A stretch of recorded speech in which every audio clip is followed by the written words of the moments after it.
Bonsoir tout le monde. Comme chaque soir, on s'intéresse à l'actualité locale et une fois n'est pas coutume, on a délocalisé notre plateau toute la semaine au cœur de la Foire internationale de Metz pour sa 87e édition. Une semaine pour vous montrer tout ce qui s'y cache à travers différents reportages. Mais avant, voici les titres de ce lundi 3 octobre.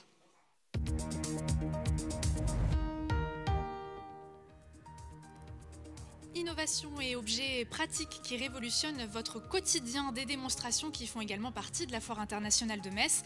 Pour cette 87e édition, des médaillés du concours Lépine ont proposé entre autres un sac sécurisé et connecté ainsi qu'une ceinture qui s'adapte à tous vos besoins.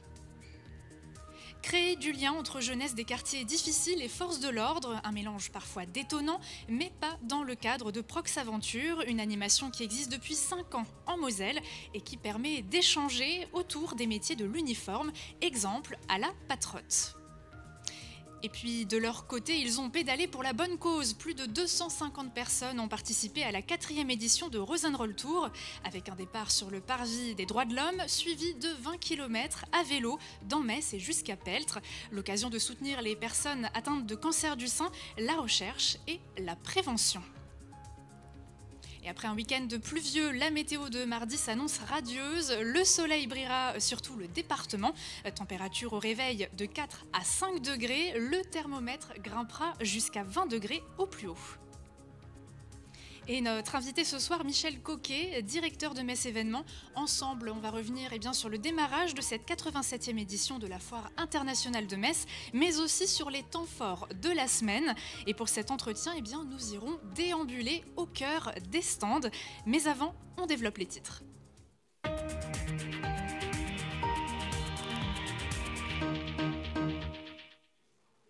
Avec leurs innovations pratiques, les bonimenteurs font partie des attractions de la Foire internationale de Metz. Médaillés du concours Lépine, leurs démonstrations captivent les visiteurs avec une promesse, celle de révolutionner leur quotidien. Regardez. On a sauvé des mariages avec ça. Source numéro 1 de dispute en Europe, chérie, t'as mis où les clés? Avec ses formules choc, Mehdi a le chic pour convaincre, même si son sac à dos anti-pickpocket parle pour lui. Connecté, sécurisé et robuste, l'objet a été primé au concours Lépine de 2018. C'est une reconnaissance quand même d'un jury de professionnels de l'ingéniosité du produit. C'est surtout ça qu'on met en avant. Donc le client, au-delà de la médaille en soi, ça approuve de l'intelligence du produit. Ce qui est très important aujourd'hui, c'est d'acheter des produits utiles et intelligents. D'accord? Donc ce n'est pas des gadgets qui finissent au fond du placard, c'est des choses qu'on peut se servir toute l'année et qui sont performants pour le consommateur. Pour captiver son auditoire, le vendeur agrémente son implacable démonstration de traits d'humour. On arrête de marcher avec des sacs à vente. Ça, c'est interdit. Ça ne sert à rien, ça n'a pas de sens. Et en plus, ce n'est pas discret. Basé sur l'expérience client, ces anecdotes font souvent mouche. La fermeture éclair est cachée. Et quand on voyage, c'est assez pratique d'avoir... on n'est pas tout le temps en train de regarder derrière soi. Je crois que je vais revenir et l'acheter, oui. En fait, c'est déjà dans ma tête. Après le sac, place à la ceinture magique qui s'adapte à tous vos besoins. Il n'y a qu'une seule règle, c'est de ne pas rentrer d'objets plus grands. Tant qu'il y a de l'élasticité, ça va rentrer. Elle peut évoluer jusqu'à 7 fois sa taille et elle revient toujours en place. Dans la petite poche, déjà, vous avez vu, on peut mettre l'essentiel. Discrète et extensible, elle fait partie des solutions ingénieuses, récompensées en 2017 par le concours. C'est un gage de qualité, ça rassure. Il y a tout le concours Lépine, c'est quand même assez connu maintenant. Les gens font confiance au concours Lépine. Donc quand on a été récompensé par le concours, en général, les gens ont plus confiance. Depuis 1901, le concours Lépine a vu passer des milliers d'inventions, certaines réellement révolutionnaires, d'autres plus loufoques, aux clients de faire la différence. Et on quitte la foire quelques instants pour le congrès annuel des maires de Moselle. Il s'est tenu ce week-end avec 725 élus rassemblés. Plusieurs dossiers ont été évoqués, notamment la gestion des gens du voyage, de la crise énergétique et de la pénurie des chauffeurs de cars scolaires. Écoutez. Les communes sont depuis un certain temps maintenant confrontées à la hausse, parfois l'envolée du prix de l'énergie. Et ça concerne le gaz et l'électricité. Et cette hausse confine parfois de l'envolée. Donc elles sont très inquiètes par rapport aux moyens qu'elles auront ou pas de maintenir en service, en fonctionnement, les services publics qu'elles gèrent. Je ne pense pas seulement aux piscines, Je pense tout simplement aux services habituels, notamment les écoles, les périscolaires et les gymnases qui sont assez énergivores. Donc c'est un souci pour elles. Elles interpellent l'État pour savoir quid de la manière dont les factures seront payées. Et ce matin, le sujet des gens du voyage a été amplement abordé. C'est un sujet qui clive et qui agace de nombreux maires parce qu'eux-mêmes sont confrontés aux réactions des populations, réactions très légitimes. Et les maires se sentent impuissants à satisfaire ces réactions parce qu'ils n'ont pas toujours force physique, les forces de l'ordre, de sécurité, pour faire évacuer les gens. La réglementation est simple, mais le domaine est compliqué parce que nous sommes, comme l'a dit le préfet, dans l'humain. Et justement, près d'une centaine de caravanes des gens du voyage a débarqué dimanche après-midi sur l'un des parkings de la zone de loisirs du Kinépolis de Saint-Julien-les-Metz. Un problème récurrent selon plusieurs professionnels du secteur qui voient cet arrivage d'un mauvais œil forcément. Des énormes rochers avaient déjà été posés par les propriétaires du site aux abords du parking, mais rien n'y fait.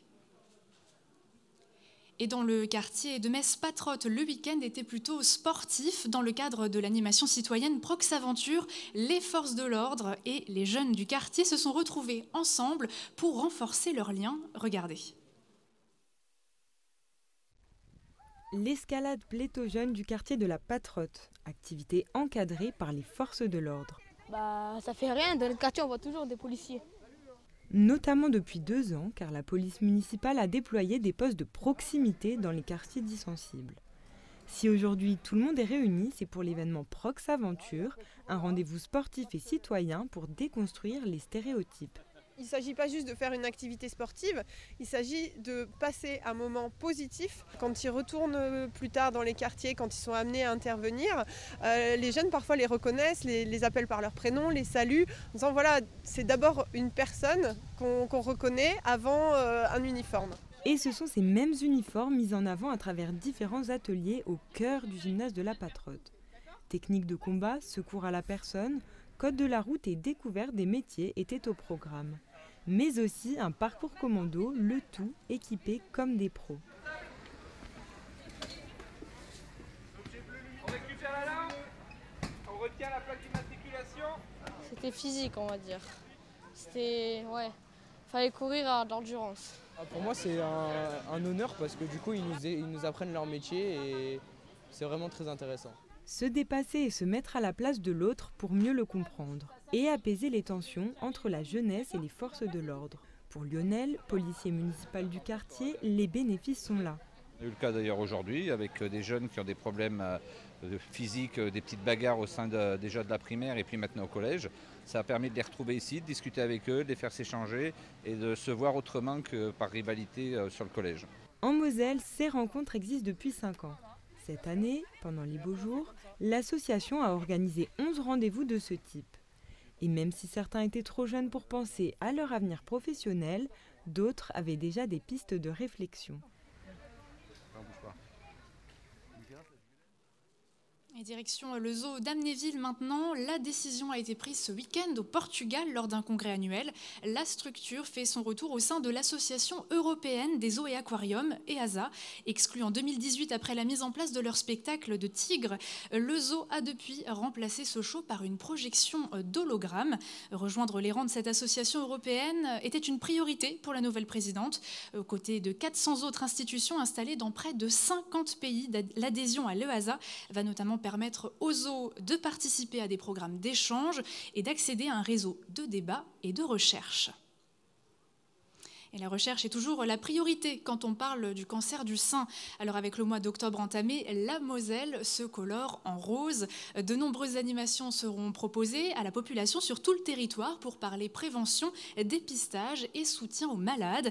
Premier exemple en date ce week-end, la 4e édition du Rosenroll Tour, une promenade à vélo.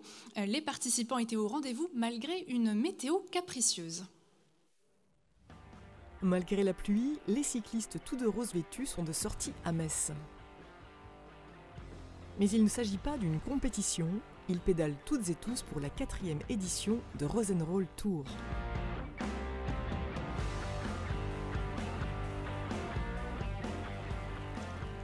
C'est pour reverser à la Fondation des hôpitaux privés de Metz pour aider et accompagner les femmes malades. Et là, aujourd'hui, on porte le message du dépistage du cancer du sein.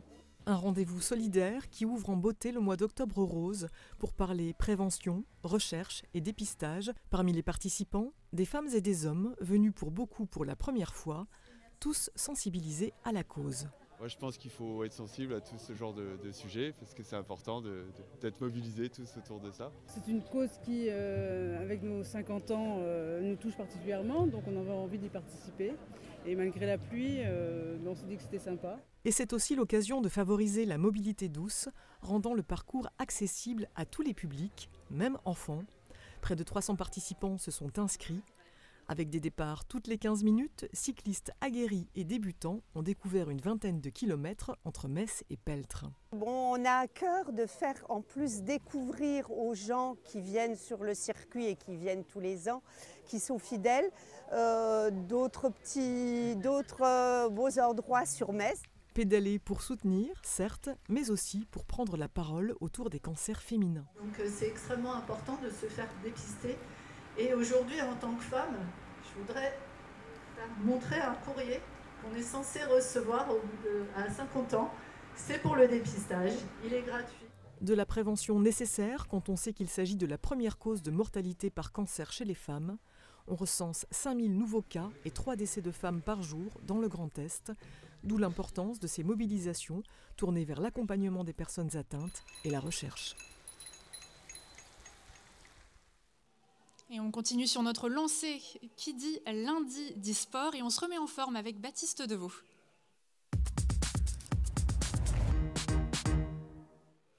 Débutons cette page sportive avec du handball et l'équipe de France féminine, les Bleus, championnes olympiques et médaillées d'argent au mondial l'an passé, ont lancé leur préparation à l'Euro ce week-end à Metz et à Nancy avec une double confrontation face à l'Allemagne. Face à l'Allemagne, ce sont 2 victoires pour les Bleus, 34-31 lors de la première rencontre à Metz, 30-29 lors de la deuxième confrontation à Nancy.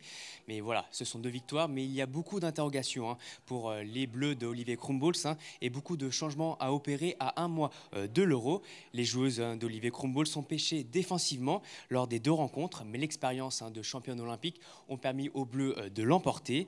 Ces joueuses d'Olivier Krumbholz ont encore 2 confrontations avant l'Euro face à la Pologne fin octobre. C'est des matchs qui se joueront à Rennes et à Nantes, donc des matchs très importants pour se régler. Alors du côté des hommes, Sarrebourg Handball enchaîne une 2e victoire de suite face à Villeurbanne. Oui, grâce à une défense de fer retrouvée, le Sarrebourg Moselle Sud Handball a remporté une précieuse victoire contre Villeurbanne 29-24. Les joueurs d'Arnaud Calbry ont su imposer leur rigueur défensive et retrouver des solutions en attaque. Sarrebourg Moselle Sud Handball a donc réussi une très bonne opération, confirmant le succès précédent face à Valence. Les Sarrebourgeois remontent au milieu du classement de Pro League. Alors, du football maintenant, le FC Metz a souffert pour renouer avec la victoire contre Pau 1-0. La preuve que le mois de septembre a laissé des traces dans les têtes des Grenats plongés dans le doute. Et oui, on sait, le FC Metz est un candidat à la montée en Ligue 1 à la fin de la saison, mais le FC Metz a vécu un mois de septembre très difficile avec 1 nul et 2 défaites, il faut le noter. Et malgré la défaite 1-0, comme vous l'avez dit Urani, avec le premier but du jeune attaquant Amadou Dia Ndiaye, les Grenats sont encore loin du compte. Ils devront montrer plus individuellement et collectivement à l'avenir. Metz est à 5 points du 3e Le Havre et ils vont se déplacer samedi prochain sur le terrain de Bordeaux. Donc là, ça sera vraiment un déplacement très compliqué pour les Grenats. Et je vous propose d'écouter les réactions de Georges Mikotadze et de Kofi Kouao juste après la victoire contre Pau. Comment je l'explique déjà, félicitations à Amadou pour son premier but. Voilà. Après, on a un peu reculé, on les a laissés jouer. Je pense qu'ils ont fait un bon match. Voilà, ils ont mieux joué que nous, je pense. Voilà, c'est des trucs à corriger qu'il faut voir en vidéo la semaine et appliquer ça le week-end après. Le groupe mérite cette victoire, les supporters, pour la confiance du groupe aussi. Après, ça a été difficile, bien sûr que ça a été difficile. On n'arrivait pas à garder le ballon en deuxième période. Je pense que défensivement, c'était bien. Défensivement, on a fait ce qu'on avait préparé. Après, offensivement, je pense qu'il y a du travail à faire. Et ça, tout le monde est conscient et il va falloir continuer à travailler. En revanche, les féminines ont le sourire et la confiance est au rendez-vous. Oui, c'est un 3e succès en 4 matchs pour les filles de Jessica Silva, vainqueur 1-0 ce dimanche face à Lille grâce à un but d'Océane Picard. Les Lorraines pointent donc au 2e rang du classement de 2e division féminin à 2 points du leader Lens. Alors, encore une victoire pour Jan Schrub ce week-end et à domicile. On passe à une autre discipline. Il a participé à la course dont il est l'initiateur, les 5 km des Mousquetaires, qui s'est déroulée au centre-ville de Sarreguemines. Et oui, Jan Schrub, avec son club d'athlétisme de Sarreguemines, a mis sur pied une course de 5 km afin de motiver les Mosellans à courir. 3 courses étaient proposées, jeunes, populaires, élites, et 665 personnes ont répondu présent. Donc c'est une belle première pour le club et Jan Schrub. Et en parlant de Jan Schrub, il a terminé évidemment premier de la course élite en 14 minutes 32 devant Benjamin Choquer 14 minutes 51 et Gaëtan Huck 15 minutes 02. Je vous propose d'écouter la réaction de Jan Schrub, fier de l'organisation de cette première course des 5 km des Mousquetaires. Tout s'est terminé de la bonne des façons pour la course élite avec les deux mano à mano qui ont eu lieu entre Ben et moi et Émilie et Manon. Donc c'était vraiment cool. Après, comme dit, la gagne c'est en plus un bonus, mais ce n'était pas forcément l'objectif recherché aujourd'hui.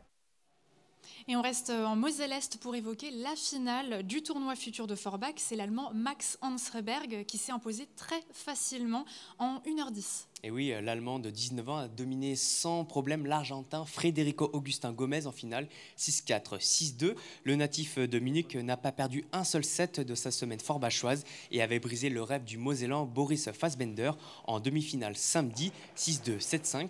Je vous propose d'écouter la réaction du vainqueur. C'était au micro de TV8 Moselle-Est. Je suis arrivé cette semaine en étant malade. Ça a été difficile. De match en match, je me sentais de mieux en mieux. Et j'ai su sortir mon meilleur tennis en finale, ce qui m'a permis de l'emporter. Et alors, Baptiste, on termine cette page sportive avec la venue ce week-end de l'épéiste français Romain Canon à Thionville. Et oui, le médaillé d'or aux Jeux Olympiques en épée et double champion du monde en 2022 en individuel et par équipe était invité ce week-end à Thionville par le club d'escrime Escrime 3 Frontières. Il est venu à la fois rencontrer les licenciés, faire des photos et échanger sur son vécu, mais surtout pour promouvoir le championnat d'Europe vétéran d'escrime qui se dérouleront au mois de mai 2023 à Thionville. Sur ce point, il a pu échanger avec le maire de Thionville, Pierre Cuny, qu'on voit sur ces images. Et je vous propose d'écouter le maire et voir sa réaction avec la venue du champion olympique d'escrime. Ah, c'est exceptionnel, donc c'est mai 2023, puis tout ceci s'inscrit dans une dynamique sportive très forte autour de Thionville et son territoire. Et donc clairement, la venue de Romain Canon, c'est quand même un grand moment. Recevoir un champion olympique avec, j'ai envie de dire, autant de modestie, parce qu'il est très modeste, mais qu'on sait derrière le travail que ça amène d'être champion olympique, c'est quelque chose d'extraordinaire. Et donc tout ceci me pousse vraiment à impulser sur Thionville une politique sportive de haut niveau très, très ambitieuse, parce que derrière tout ça, c'est aussi ce qu'on appelle vulgairement du marketing territorial, c'est faire connaître son territoire, sa ville, à travers toutes celles, tous ceux qui réussissent. Aujourd'hui, c'est le sport, demain, ça peut être la culture ou des réussites universitaires ou de professionnelles. Et Baptiste, vous parlerez plus en détail des championnats d'Europe d'escrime vétérans prévus, je le rappelle, au mois de mai 2023. Ça sera dans Moselle Sport demain soir. Merci beaucoup, Baptiste, et à la semaine prochaine. Avec plaisir, à la semaine prochaine. Et pour la suite de cette édition, je vous propose, comme promis, de troquer notre plateau pour déambuler entre les stands de la Foire internationale de Metz. Michel Coquet, directeur de Metz Événements, nous y rejoint. L'occasion de lui poser quelques questions.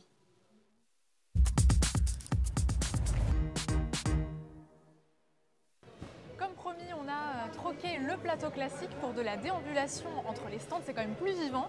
Michel Coquet, le démarrage de la FIM, c'était donc ce week-end.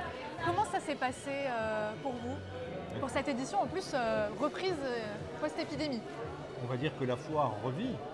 C'est le renouveau de la foire de Metz après 2 années où elle ne s'est pas éteinte, puisque c'est une des rares foires de France qui a continué à être organisée pendant ces périodes de crise sanitaire. Mais là, l'ouverture s'est plutôt bien passée. Beaucoup de personnalités à l'inauguration. Et puis surtout ce premier week-end avec une fréquentation qui était peut-être au-delà même de nos espérances sur le premier dimanche. 14 000 personnes hier dimanche, donc c'était plutôt très bien. Et d'ailleurs les exposants l'ont reconnu très très vite, puisque quand les exposants en général travaillent bien, on ne les voit pas beaucoup au bureau. Et c'était le signe que finalement la foire a bien démarré. Alors, vous parliez d'un chiffre de participants. Finalement, vous attendez combien de personnes au total sur la semaine? Alors c'est très difficile à dire parce qu'on a perdu nos repères. On s'est donné des objectifs, un objectif qui est d'accéder au moins au cap des 100 000 visiteurs. Si on est à 100 000 visiteurs, c'est déjà beaucoup. Hein. C'est l'équivalent de pratiquement la ville de Metz qui se déplacerait pour venir à la foire. Au-delà des visiteurs, ce sont aussi les 512 exposants qui font vivre cette foire internationale de Metz. Pour vous donner quelques chiffres, 512 exposants, c'est un village d'exposants qui vit avec 1500 personnes. Entre la sécurité, les techniciens, etc. Donc c'est déjà presque un village à animer pendant 11 jours. Alors concrètement, on l'a vu à travers les différents stands, la Moselle est gourmande. Vous mettez à chaque fois le paquet sur le culinaire. Oui, parce qu'une foire, dans sa tradition, ça doit être bien entendu une présentation de tous les produits, mais la gastronomie est toujours au cœur de la foire. Alors qu'est-ce qui fait vibrer les Mosellans, comme les restes de Français? Les émotions, elles passent souvent par la gastronomie. Nous avons assisté à une très belle démonstration tout à l'heure de Michel Roth. Pendant tout le week-end, c'était 4 pâtissiers qui étaient au cœur du chapiteau de l'artisanat, et pas n'importe lesquels. 4 pâtissiers qui sont devenus des stars, puisqu'ils officient dans des palaces parisiens. Donc ça, c'est une tradition de la foire, mais cette année, peut-être un peu plus que d'habitude. Alors, est-ce qu'on peut peut-être donner quelques temps forts à nos téléspectateurs pour le reste de la semaine? Je leur dirais déjà de venir au moins dans l'espace de la Chambre de métier et de l'artisanat. Ça reste toujours un espace très animé. C'est un espace que nous n'avions pas pendant les 2 années de crise sanitaire. L'artisanat de la Moselle fait son retour, mais c'est également le pavillon des Italiens qui fait son retour cette année. Et puis pour ceux qui aiment l'ambiance de la foire et notamment des bonimenteurs, des démonstrateurs, allez dans le chapiteau des innovations pratiques. C'est plein de musique, c'est plein de bruit, c'est plein de subtilité de ces démonstrateurs. Laissez-vous bercer et enchanter par leurs démonstrations. Achetez leurs produits, ça marche souvent pendant la foire. Allez, puis peut-être qu'à la maison, ça marchera aussi bien. Et concrètement, il y a aussi un gros focus sur le monde de l'artisanat. Ça aussi, c'était une grosse priorité pour cette année? Oui, parce que c'est important que l'artisanat, tout ce qui touche à la fois aussi à la maison, à la décoration, soit présent à la foire. La foire de Metz, par tradition, c'est l'habitat, c'est la décoration, et on retrouve ses fondamentaux durant cette édition. Alors c'est une 87e édition aussi tournée un peu vers le sport. Il y a une exposition qu'on peut aller observer tout au long de cette semaine. Alors, originalité de la foire de Metz, parce que je pense que nous sommes les premiers, les seuls pour l'instant, à avoir mis le thème des Jeux Olympiques au cœur d'une foire internationale de Metz. Alors l'idée ne vient pas que de nous, elle nous a été soufflée par le président du département de la Moselle l'an passé, au moment de l'inauguration, qui nous disait, écoutez, si la foire a l'intention de mettre les Jeux Olympiques à l'honneur, ce serait peut-être une bonne idée, dans la mesure où la Moselle vise également ce label Terre de Jeux 2024, ce qui est le cas. Et puis l'actualité nous a donné raison, puisqu'il y a quelques jours, c'était l'actualité du département, celle de Patrick Weyton, et la nôtre avec les Jeux Olympiques, donc nous sommes parfaitement raccord. Pour terminer notre entretien, est-ce qu'il y a des festivités peut-être un peu plus musicales ou sportives pour la semaine ou le week-end? Alors bien entendu, le week-end qui arrive avec un déplacement du feu d'artifice qui était prévu sur le premier week-end, mais pour des conditions de météo qui n'étaient pas favorables, nous avons décalé notre grand feu d'artifice et nous savons qu'il aura une grande tenue, le dernier samedi, et puis tout le week-end avec ces 2 nocturnes, vendredi et samedi, des groupes musicaux, et puis un petit clin d'œil samedi après-midi avec un Madison géant qui aura lieu, qui est organisé par la ville de Metz et qui devrait se tenir sur le parvis de la foire. Alors, qui est soi-disant réservé aux seniors, mais je crois que si on n'est pas senior, on peut venir quand même y participer. Eh bien, merci pour toutes ces explications, Michel Coquet. Il me reste à vous souhaiter une très belle édition. Merci beaucoup. Et à nos téléspectateurs, je vous incite à participer, à venir ici à la Foire internationale de Metz. Les dernières images de cette édition nous font vivre le démarrage de l'opération Brioche de l'Amitié, opération qui a été officiellement lancée aujourd'hui en présence de la vice-présidente du département de la Moselle, déléguée à l'autonomie et au handicap, et le président de l'UDAPI 57, mais aussi des sportifs mosellans atteints de handicaps mentaux. Organisés depuis 50 ans, ces ventes de brioches ont un double objectif, sensibiliser sensibiliser le public au handicap et recueillir des fonds pour améliorer le quotidien des personnes atteintes. Près de 100 000 brioches devraient être vendues dans les galeries marchandes, les hôpitaux ou encore au porte-à-porte jusqu'au 9 octobre et ce sera à prix libre.